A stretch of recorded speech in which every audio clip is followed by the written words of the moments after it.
So good afternoon students. Today we are going to study one of the important chapter, that is gastric proton pump inhibitors. They are also known as H2 receptor blockers. Already we have seen details of the H1 blocker, that is antihistaminics, H1 antihistaminics. Now we are going to see the H2 receptor blockers. So what are they? First we will see the definition, that is proton pump inhibitors are a member of class of medications whose main action is to prolong reduction of the stomach acid production. Within the class of medications, there is no clear evidence that one agent works better than other. The secretions of gastric acid occurs at the level of parietal cell and at the auxiliary glands in the gastric mucosa, producing the 2 to 3 liters of the gastric acid, that is having the pH near about 1, which is equal to the HCl. We'll come to the introduction. Already we are knowing what is H1 blocker, what is H2 blocker, H3, H4 blocker, depending upon their site of action, depending upon their receptors. These agents are target specific. Some are going to reduce the histamine, some are going to block the histamine receptor, some are going to stop the release of histamine, or some are going to have the inhibition of the released histamine. So they all are in the categories. So these agents are most potent inhibitors of the gastric acid secretions. This group of medications followed the last suspended another group of medications with a similar effect, but the mode of action is a little bit different. As we have seen in H1 blocker, they are totally different. They are targeting the stomach. In H2 blocker, they are targeting the acid secretions. So these proton pump inhibitors are widely used throughout the world. They are also in the World Health Organization essential medication list, and the first drug which are in the list was the omeprazole. So by considering the structure of omeprazole, we will be having the other series or other proton pump inhibitors. We will come to the classification. Many books have different classifications. They are classified differently. But as per your PCI syllabus, what we have done, the anti-ulcer agents are having various drugs, substances, chemicals. They are classified on the basis of mode of action, on the basis of side of effect, or on the basis of their receptor, or on the basis of response. So either they will be having gastric acid secretion inhibitor, which includes proton pump inhibitors, H2 receptor blockers, gastric acid neutralizers, mucosal protective, and anti-H. pylori drugs. So out of these, our prime important will be on proton pump inhibitors. So this is what the wide range of classification available, which comes under the drug used in the peptic ulcer. So whatever patient, whatever pathological conditions will be there, that will be either related to the peptic ulcer or it will be related to the throughout the GIT. So they have different classifications like gastric acid secretion inhibitors, gastric acid neutralizer, mucosal protective, and anti-H. pylori. Out of that, your proton pump inhibitors come under the category of gastric acid secretion inhibitors. These gastric acid secretion inhibitors will include the H2 receptor blockers.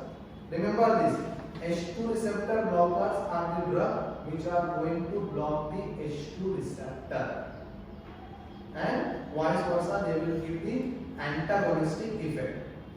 Here, proton pump inhibitors, they are inhibiting the proton pump. That means they are inhibiting the gastric acid secretion. The best example is omeprazole, lansoprazole, pantoprazole, rabeprazole, and esomeprazole. So all these drugs are included in your syllabus, and we are going to concentrate on these drugs, their mode of action, as well as we are going to see their SR history. Understood? So you can note down this about the structures, that what will be the structure of omeprazole, lansoprazole, rabeprazole. There is one common thing, that is azole series. All these drugs will have the common azole nucleus along with the benzene benzene is attached to them. So while considering or while writing the SAR history, one should know the basic skeleton will be of azoles. Okay, and all these substitutions will give the increase in the lipophilicity, decrease in the lipophilicity, or vice versa biological effects. Okay,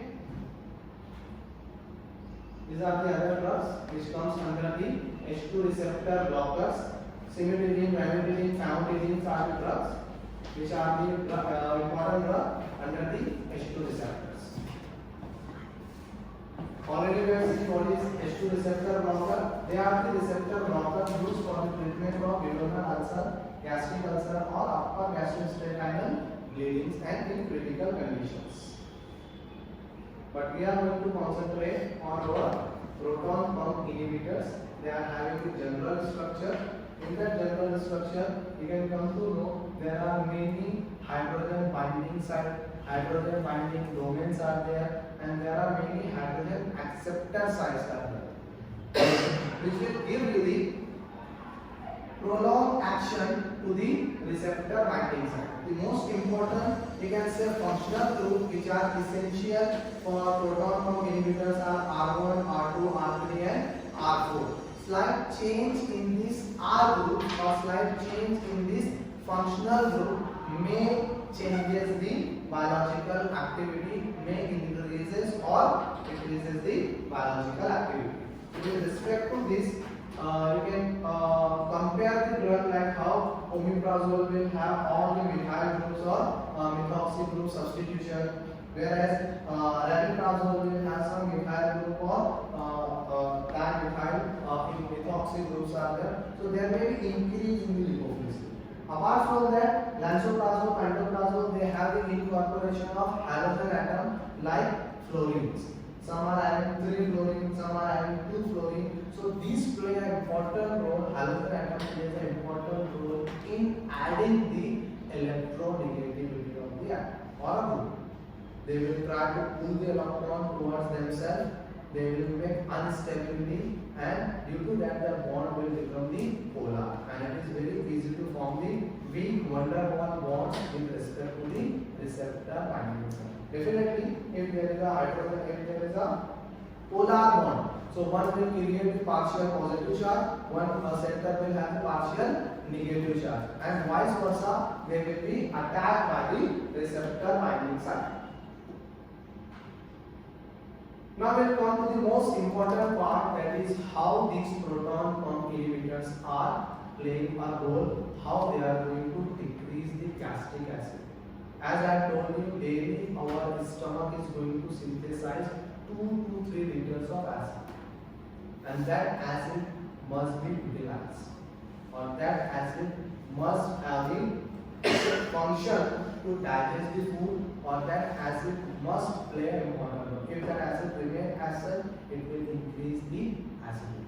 Or if the production is increases as per the normal level, patient may get or individual may get the problems. So mode of action of these and antacids, you can say proton pump inhibitors, it is little bit complicated, but the parietal cell of the stomachs are responsible for the production of gastric acid. So these parietal cells, where they are located? They are located in this diagram. You can clearly see the parietal cells are clearly located at your stomach inner walls. Okay, the parietal cells are located, and if you can zoom your stomach, you will see the parietal cell, and further if you zoom this, you will get the receptor binding sites. Okay, so just I will explain how this mechanism will take place. So this mechanism will involve 2 steps. How acid is going to be produced in our body. It has only simple 2 steps. Once we will complete this step, we will come to know how this acid is synthesized.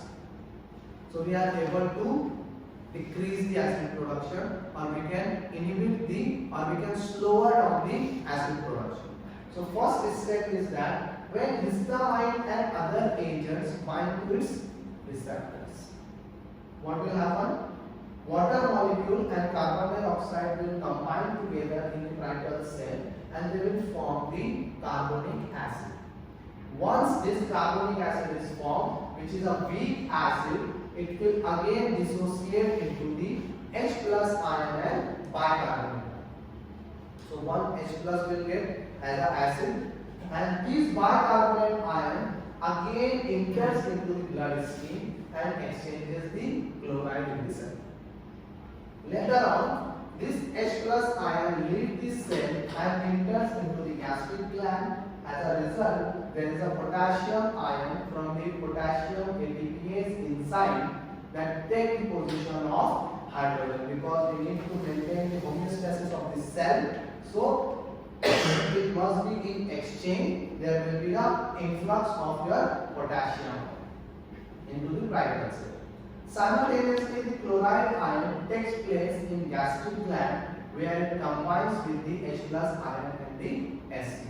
So these steps we will see in the schematic representation. Like in the step 1, as I told you, water and carbon dioxide combine. When histamine binds with its receptor, it will form the bicarbonate ion. They will dissociate in H plus and bicarbonate ion. As soon as this dissociation takes place, this bicarbonate ion enters into the bloodstream.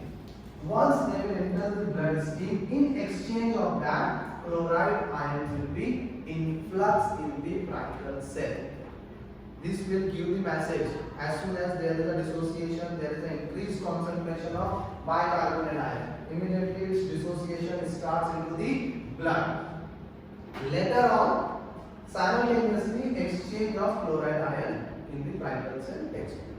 Next step, as soon as cell gets the increased number of chloride ions, influx of the chloride ion, it gets the signal that H plus ion move from the brachial cell to the gastric gland, where it will wait for the chloride ion to come. As it moves out of the cell, in response to the maintaining homeostasis, H plus, or you can say potassium ATPase enzyme will take the position of H plus ion, and they will have the combination, and this will take the position, and later on chloride will also transfer into the gastric gland.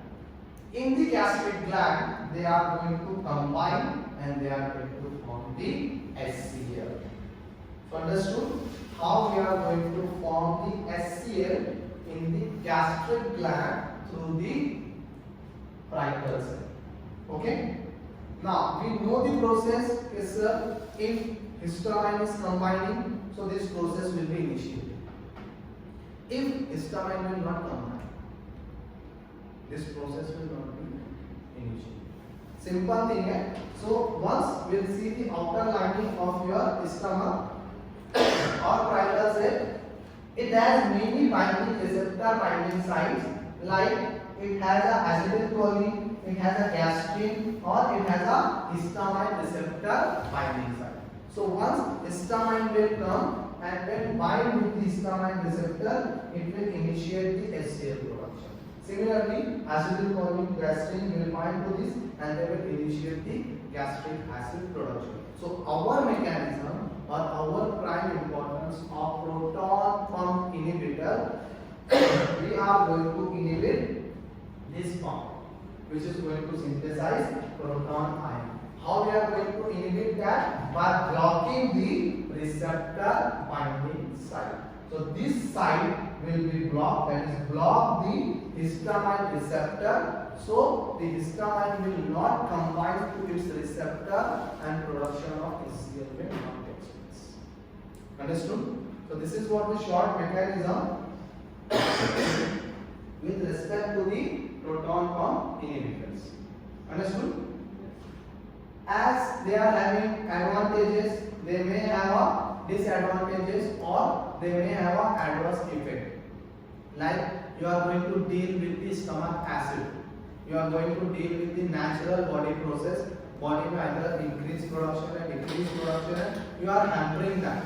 So due to that, overdose or due to the adverse effect, in general proton pump inhibitors are well tolerated and have the incidence of short-term adverse effect related to the low availability.